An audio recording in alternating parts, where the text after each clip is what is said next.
AIMIM नेता और हैदराबाद के सांसद असदुद्दीन ओवैसी ने बुलडोजर कार्रवाई पर सवाल उठाए हैं। उन्होंने इस कार्रवाई की तुलना मॉब लिंचिंग से की है। बता दें कि हाल ही में मंडला जिले में पुलिस की छापेमारी के बाद एक बड़े गौ तस्करी नेटवर्क का पर्दाफाश हुआ था। छापेमारी के बाद 11 घरों से गौवंश मिले थे। इसके बाद आरोपियों के अतिक्रमण पर बुलडोजर चलाया गया। सोशल मीडिया प्लेटफॉर्म एक्स पर पोस्ट करते हुए असदुद्दीन ओवैसी ने लिखा कि जो काम पहले भीड़ करती थी वो काम अब सरकार कर रही है।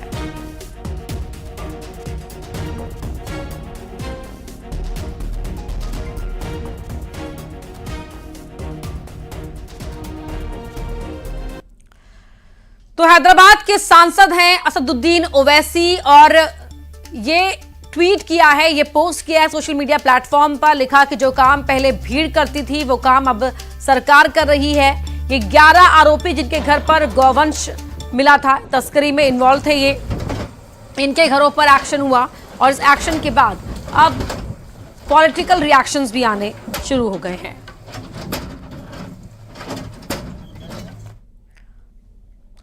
वहीं मंडला में प्रशासन की कार्रवाई का कांग्रेस के विधायक ने समर्थन किया है। 11 आरोपियों पर बुलडोजर एक्शन पर कांग्रेस के विधायक चैन सिंह बरकड़े ने कहा कि मंडला शांत जिला है, यहां गौ तस्करी जैसे अपराधों के लिए कोई जगह नहीं है। जो भी इससे जुड़े हैं उनके खिलाफ निश्चित रूप से कार्रवाई होनी चाहिए। किसी अभी 2 दिन पहले ये जो घटना सामने आई है, निश्चित उस पर प्रशासन को मैं धन्यवाद देना चाहूँगा। पुलिस प्रशासन और राजस्व सभी ने मिलकर जो ये कार्रवाई की है कि हमारे एक मंडला जिला जो शांत जिला है, जहाँ इन सब चीज़ों के लिए उचित स्थान नहीं है और जो भी अपराधी इनमें संलिप्त रहे, निश्चित उनके खिलाफ कार्रवाई हो और इन पे प्रतिबंध लगे। शैलेंद्र भदौरिया हमारे सहयोगी हमारे साथ भोपाल से इसी खबर पर लाइव जुड़ रहे हैं। शैलेंद्र, सियासत में अपनी अपनी मजबूरियां होती हैं। जहां कांग्रेस के विधायक कार्रवाई का समर्थन कर रहे हैं, वहीं हैदराबाद में बैठे हैदराबाद के सांसद असदुद्दीन ओवैसी ने इस पर रिएक्शन दिया है और इसे नाइंसाफी करार दिया है।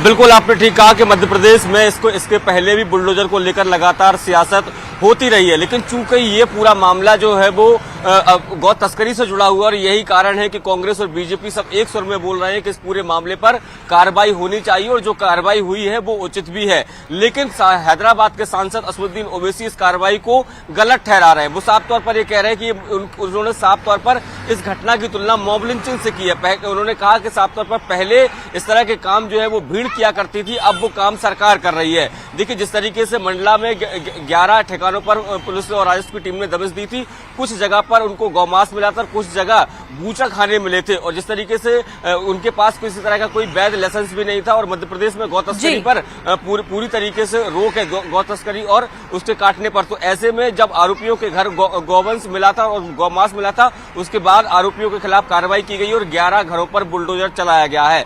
तो भले ही जो असदुद्दीन ओवैसी हैदराबाद में बैठकर इस मामले को लेकर राजनीतिक तूल देने का प्रयास कर रहे हो, लेकिन मध्य प्रदेश की कांग्रेस जानती है कि ये मामला गौवंश से जुड़ा हुआ है, इसलिए वो इस पूरे मामले पर बीजेपी की कार्रवाई को सही और जायज ठहरा रही है। हालांकि इसको असदुद्दीन ओवैसी के बयान पर बीजेपी के मध्य प्रदेश का बयान आया और उन्होंने साफ तौर पर कहा है कि असदुद्दीन ओवैसी हमेशा समाज को बांटने का काम करते हैं और उनके बयान जो आते हैं वो कहीं ना कहीं समाज की विचारधारा को बांटने वाले होते हैं। लेकिन मध्य प्रदेश में डॉक्टर मोहन यादव की सरकार और यहाँ कानून का राज चलता है, जो भी गलत करेगा उस पर इसी तरह की सख्त कार्रवाई की जाएगी। जी देखिए शैलेंद्र, बड़ी बात यह है और बड़ा सवाल यह भी है कि तमाम सख्त कानून के बावजूद, प्रतिबंध के बावजूद अभी भी गौवंश की तस्करी के और गौवंश की जो प्रतिबंधित मांस है उसकी बिक्री के मामले लगातार सामने आते रहे। तो कहीं ना कहीं ये नाकामी है उन तमाम लोगों की भी जिनके ऊपर जिम्मा है कि इस पर पूरी तरह से बैन वो लगाने में कामयाब रहे।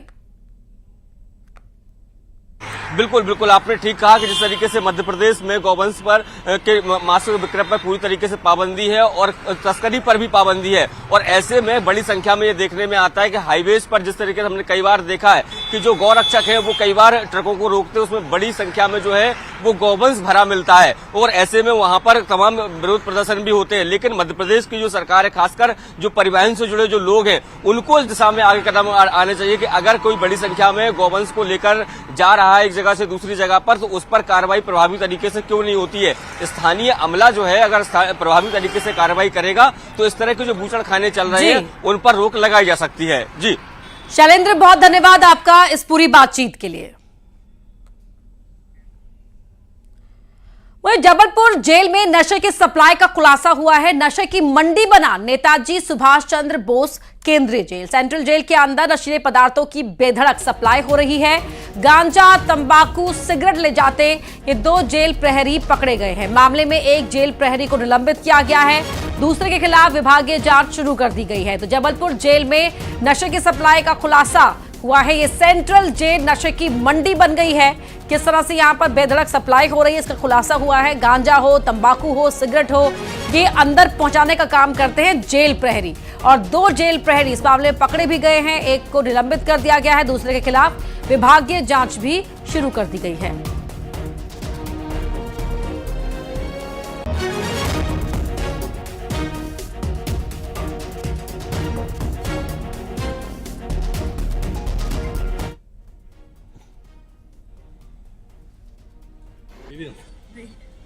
सूचना मिलने पर सबकी सघन तलाशी की गई, जिसमें से 2 प्रहरी, एक मुकेश फुंडे, दूसरा सुशील खेमरिया, इनके पास से जेल में जो प्रतिसिद्ध सामग्री है तंबाकू वगैरह ये अंदर जाने के लिए प्रसिद्ध है, तो ये मिली।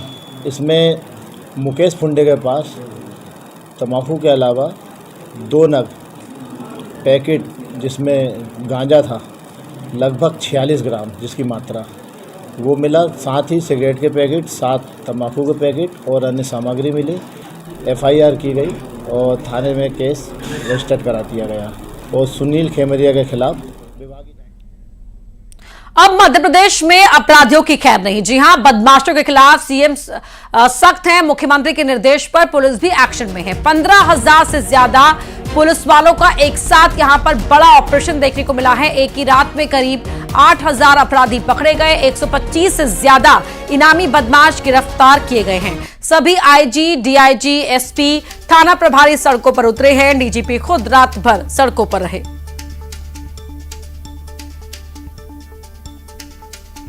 8,000 से ज्यादा अपराधियों को यहां पकड़ा गया है। न सिर्फ पुलिसकर्मी बल्कि जो पुलिस के बड़े अधिकारी हैं वो भी सड़कों पर एक्शन में दिखाई दिए। सीएम ने सख्त निर्देश दे दिए कि किसी भी मामले में कोताही बर्दाश्त नहीं की जाएगी, खासकर लॉ एंड ऑर्डर को लेकर।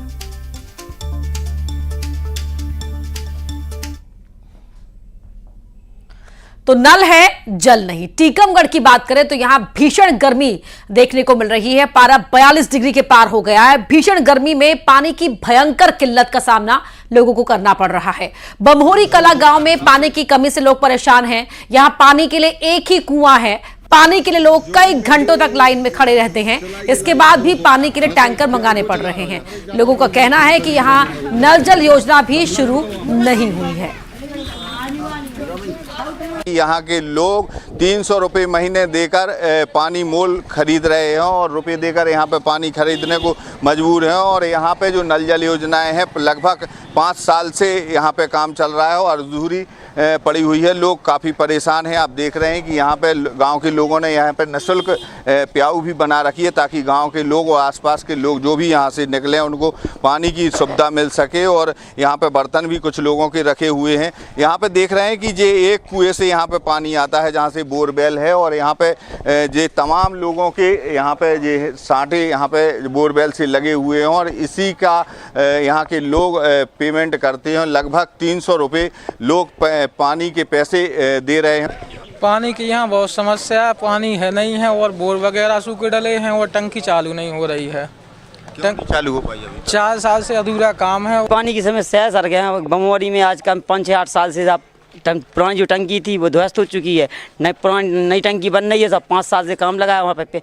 पता नहीं बताते कि पैसा नहीं आता, ठेका का काम नहीं हो पा रहा है। पानी कहीं से मिलता नहीं है सर। तो यहाँ पे भीषण गर्मी पड़ रही है। पारा जहाँ 42 डिग्री के पार पहुँच रहा है। ऐसे में लोगों को सबसे बड़ी परेशानी पानी की हो रही है और 2-2, 3-3 घंटे लाइन में लगकर इंतजार करना पड़ता है। राजीव रावत, न्यूज़ 18, टीकमगढ़। न्यूज़ 18 की खबर का एक बार फिर बड़ा असर हुआ है। भिंड के फूप में दूषित पानी पीने से हुई मौत की जांच करने के लिए ग्वालियर मेडिकल कॉलेज की टीम कस्बे में पहुंची। डॉक्टर्स की टीम ने मृतकों और बीमार मरीजों के घर पहुंचकर जांच पड़ताल की। बता दें कि फूंक में दूषित पानी पीने से 3 लोगों की मौत हो गई थी और 70 से ज्यादा लोग बीमार पड़ गए थे। जांच में दूषित पानी पीने वाले मरीजों में हैजे की भी पुष्टि हुई थी। न्यूज 18 ने इस खबर को प्रमुखता से दिखाया था।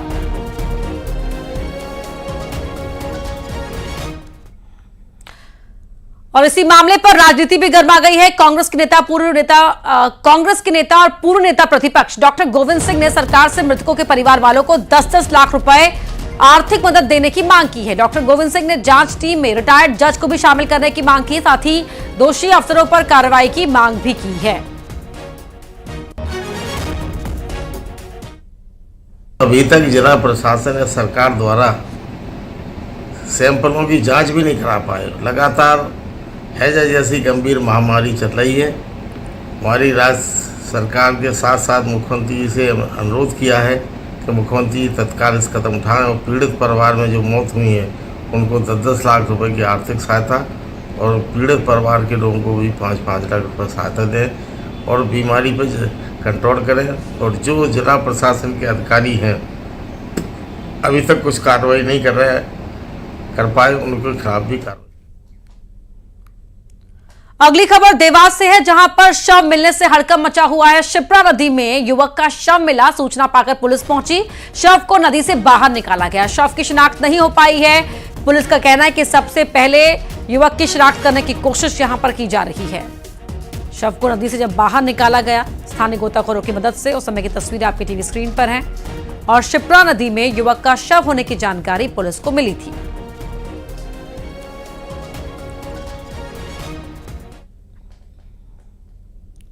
अगली खबर धार से आपको बता रहे हैं, जहां 8,70,000 का डोडा चूरा जब्त किया गया। 1 क्विंटल 70 किलो डोडा चूरा को जब्त किया गया। जोधपुर के रहने वाले तस्कर को यहां गिरफ्तार कर लिया गया है। मुखबिर की खबर पर पुलिस ने कार्रवाई की है। घेराबंदी कर यहां कानवन थाना पुलिस ने पकड़ा है। सूचना पर एक सफेद रंग की किया कार को रोककर चेक किया गया तो उसमें करीब 1 क्विंटल 70 किलो अवैध मादक पदार्थ डोडा चूरा भरा हुआ मिला, जिसमें 1 क्विंटल 70 किलोग्राम अवैध मादक पदार्थ जिसकी कीमत करीब 8,70,000 रुपये जब्त किया गया। और जिसमें आरोपी नैनाराम पिता गणपत राम निवासी मगरा लोहावट राजस्थान को गिरफ्तार किया गया है। आरोपी को गिरफ्तार कर उसका पीआर लिया गया है और पीआर के बाद उसकी पूछताछ कर विवेचना की जा रही है। विश्व प्रसिद्ध पर्यटन और धार्मिक नगरी ओरछा में खुदाई के दौरान कई पुराने अवशेष मिल रहे हैं।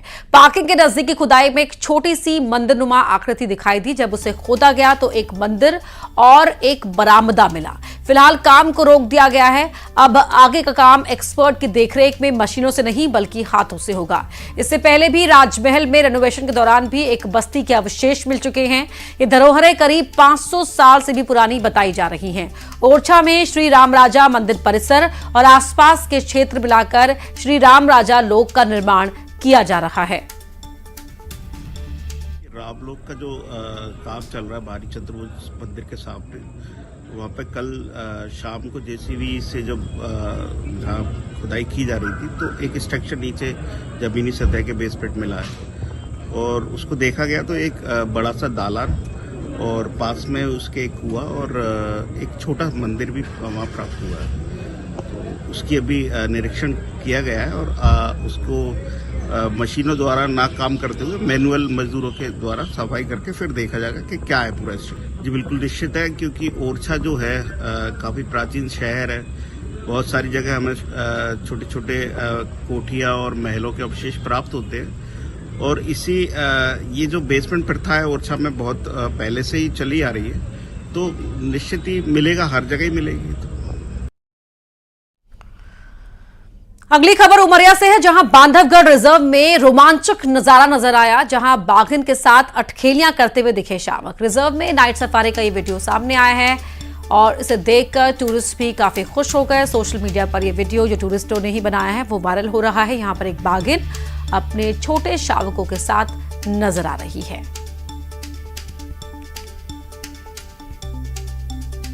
नाइट सफारी के दौरान यहाँ पे पर्यटकों ने इस वीडियो को, इस मोमेंट को अपने वीडियो में, फोन में रिकॉर्ड किया है और अब सोशल मीडिया पर यह वीडियो वायरल हो रहा है। उमरिया के बांधवगढ़ रिजर्व का ये टाइगर सफारी का, नाइट सफारी का ये दृश्य है।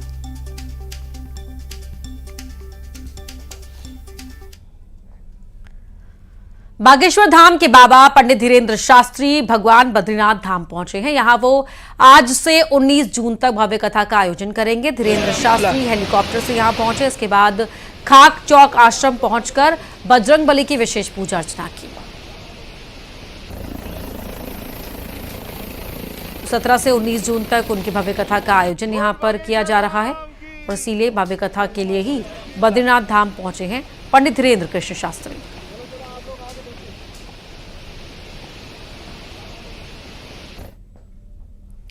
भोपाल में भी ईद उल अजहा का त्योहार उल्लास के साथ मनाया जा रहा है। सबसे पहले भोपाल ईदगाह में नमाज पढ़ी गई। नमाज में हजारों लोग शामिल हुए। लोगों ने गले मिलकर एक दूसरे को मुबारकबाद दी और देश के अमन चैन के लिए दुआ मांगी। तस्वीरें आपके टीवी स्क्रीन पर हैं, जहां भोपाल ईदगाह की तस्वीरें आप देख रहे हैं। ईद के मौके पर मुस्लिम समुदाय के लोग यहां पर इकट्ठा हुए और बड़ी संख्या में यहां पर नमाज पढ़ते हुए आप सबको देख पा रहे हैं।